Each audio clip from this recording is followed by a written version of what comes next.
in the event we don't get top 6, you got to go through the whole play-in kind of process again. We don't really care what, CBN. We've proven that last year. It doesn't matter. I think this goes with anyone. You just try to get in, and then, playoffs is a different animal. So,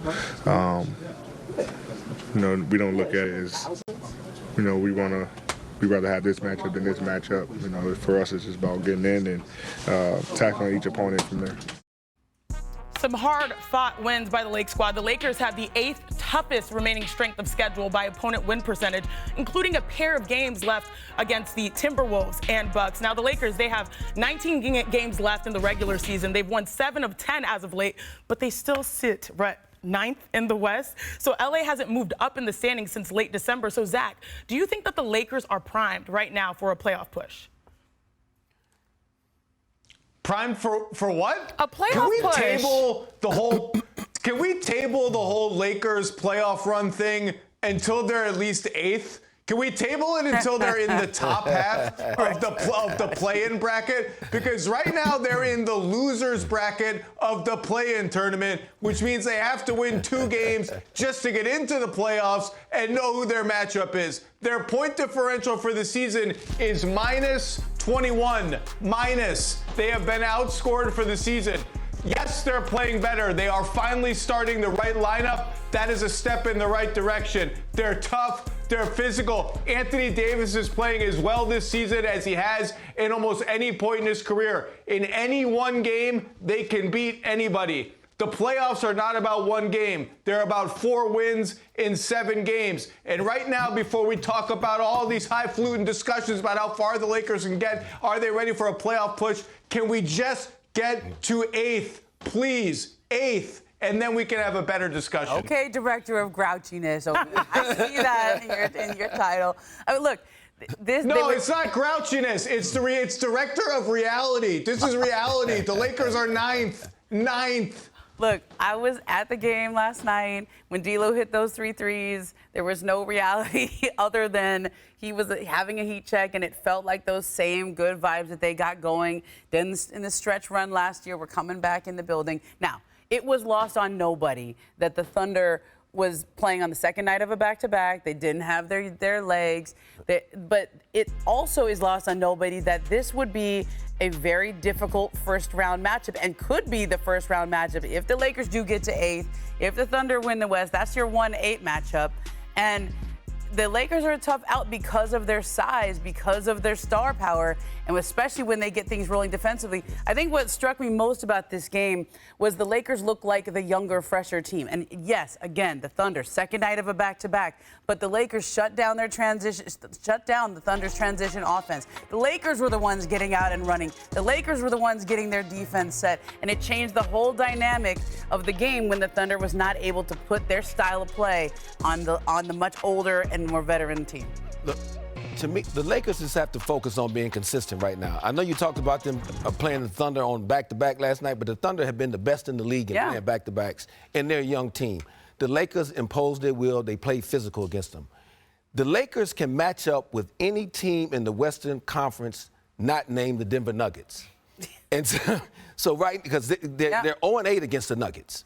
And in their last 8 tries. That is the team they probably need to avoid early on in the playoffs. But I think if they continue to get consistent play, I still see this as a very dangerous team. I don't care that they're sitting in 9th spot right now. When it's all said and done, I agree with Anthony Davis. They just need to get in. Once they get in, they're going to figure a way to be one of those 8 teams playing in the playoffs. And they found consistent success, especially with the starting lineup of AD, Hachimura, James, Russell, and Reeves. But really, honestly, this Lakers and Thunder's matchup could very well be how the first round of the playoffs shake out. So let's welcome in the best in the business, Tim Legler. Tim, what did you see out there last night? Well, Sinead, last night Anthony Davis took advantage of, I think, the one thing we can question about the Oklahoma City Thunder, that size on the front line. And when he's playing with this level of determination, he's a problem, not just for the Thunder, but really for the entire Western Conference. Take a look at some of the examples of how exactly he took advantage of that. And here you go, up the floor. And I like this one because Anthony Davis is coming up the floor, and I think he's thinking about going over and setting a ball screen, but as you can see, his eyes are up right now, and this is what he's looking at right here. This is his defender, Mike Muscala, and he's looking at him, and he sees how high he is on the floor, and more importantly, he sees these two defenders that are high, backpedaling, but not in a dead sprint, which means there's a lot of room back here behind that last defender. So I want you to watch Anthony Davis sprint right past Muscala. Right there, he takes off, and now that ball is just going to be thrown up in the air. And with Anthony Davis, you can throw it pretty much anywhere. It's exactly what happens here. The catch, the dunk, great read on his part to see there was not enough backline defense on that. And this one, the Lakers want to run this action right here where you're going to get a double screen for LeBron James. Anthony Davis setting the second one. They love this pat action. LeBron will take this all the way over to the right wing, see what they can get out of it. But Anthony Davis observes something. He sees that the defender right here, Chet Holmgren, his weight and body is in this direction. So now Anthony Davis, as he comes in to set this screen, he's just going to slip it.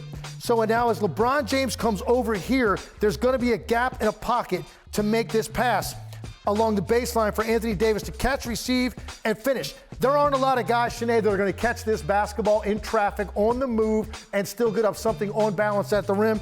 Anthony Davis is elite in that regard, and that's exactly what he does. So he took advantage of certain situations in this game. And by the way, this is no longer as AD goes, the Lakers go, because AD has been going every night. We're not seeing some of the inconsistency we saw in the postseason a year ago. That is a great sign for the Lakers going forward, Sinead. Let's check in on Milwaukee. No Giannis, no problem. It was Dame time in Milwaukee last night. Giannis Antetokounmpo, though, tried to go in warm-ups, but is out battling left Achilles tendonitis. Doc Rivers said Giannis has been dealing with this issue for the past few games, so he did not play. But picking it up in the fourth quarter, I mean, Bobby Portis showed up big, and the crowd loves it. Oh, he's the emotional leader of this Bucks team. I love to see that in Bobby Portis. Milwaukee just loves this guy. And I think LA kind of likes the version that they're getting of James Harden. Harden had 29 points and 8 assists. This was going back and forth, but watch that. Beautiful Euro step and one, son. The Bucks trail 87-84 after Dame's free throw. Now later in the fourth, Patrick Beverley for three. Bev had 12 points, 9 rebounds. Oh, he's extremely tough, physical, Doc Rivers kind of player.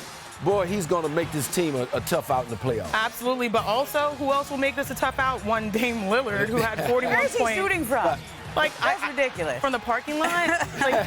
Come on, guys. Now, next possession for Milwaukee right here. Portis knocks down the jumper, and Giannis loves it with the stank face a little bit. Bucks up 105-100, and another floater here for Big Bucket Bobby. Is that the new nickname? I guess so.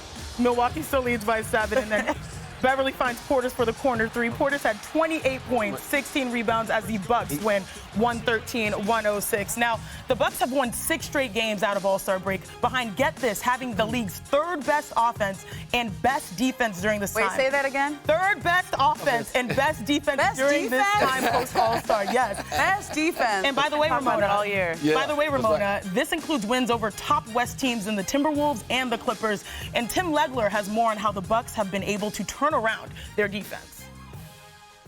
Well, Sinead, you know I've coached a lot of basketball in my life, and one of my favorite play sets defensively was named Play Harder.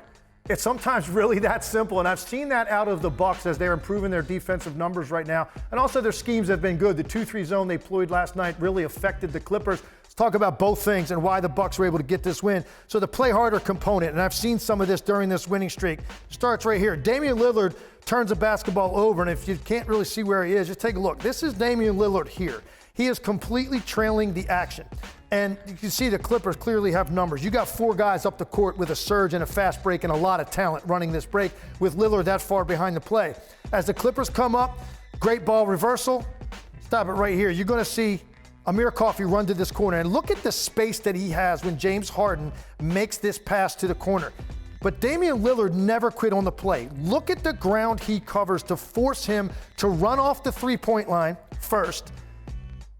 And then he counts on getting help on the back line. That's exactly what he gets right here. Gallinari comes over to stop dribble penetration. 3 players on the weak side zone up, waiting on that next pass to come out, which it does. And I want you to look at Malik Beasley. Come out there, get not only a closeout, but get his hand in the passing lane that leads directly to offense. Now, this is the second part of what I talked about improving defensively. Scheme and communication. they went to this zone primarily the entire second half, and it really affected the Clippers because they could not get into their ball screen or isolation game. And one of the big reasons, they just didn't occupy this area of the floor offensively, which is critical against the zone. They never really did it. Paul George starts there, but then slips away. When Kawhi Leonard catches this basketball, this would have been a great opportunity right here for Paul George to flash middle, receive the basketball from the wing, and then force on the back line a reaction from one of these two players, which would have meant a wide open three-pointer in one of these corners. But because the ball didn't get delivered there, and instead it was dribble penetration, the Bucks are able to stay in their 2-3 zone and match up. Now, Kawhi finally does flash middle, but watch the reaction. Great one here on a part of Brook Lopez. He has to come all the way up from the back line to play him one-on-one, tries to turn the corner, go up over one of the best shot blockers in the league, gets a piece, deters Kawhi Leonard right at the rim. And this was during that stage in the game when the momentum was changing and the Milwaukee Bucks were taking control. I thought their defense was exceptional in this game, and it has been during the winning streak. Shanae, let's see if they can keep it going forward.